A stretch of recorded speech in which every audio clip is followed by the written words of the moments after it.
Hello সবাইকে, welcome back to another mini blog. তো আজকে যাচ্ছি একটু বাজারে, তো ছেলের জুতো কিনতে হবে, ওই জন্য তো চলে এসেছি জুতোর দোকানে। এখান থেকে জুতো নিলাম, কিটো নিলাম, কারণ ওর কিটোটা ছোট হয়ে গেছিলো, এখন বাড়ন্ত পা তো, তাই ফটাফট ছোট হয়ে যাচ্ছে। আর এখান থেকে মানে কিউএফসি থেকে চিকেন ফ্রাইড চিকেন লেগ আর চিকেন উইংস নিচ্ছিলাম বাড়ির সবার জন্যে।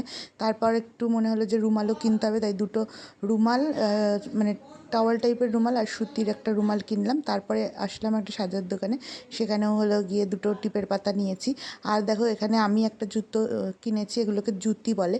তো আমার কিন্তু নিউ মার্কেট থেকেই কেনার ইচ্ছে ছিল, কিন্তু সেই রকম তো সুযোগ পেলাম না নিউ মার্কেটে যাওয়ার। তো আগেরবার যখন শ্বশুরবাড়ি এসেছিলাম তখন এখানে দেখেছিলাম যে জুতিগুলো ভালোই পাওয়া যাচ্ছে, তো সেই জন্য এখান থেকেই জুতিগুলো নিয়েছি। তো প্রথমে বলছিল যে 280 টাকা, আমি কিন্তু 250 টাকায় নিয়েছি। তারপর দেখো এখানে বসে গেছি খেতে সবাই মিলে। তো আজকের মতো এখানেই টাটা, বাই বাই, দেখা হচ্ছে অন্য কোনো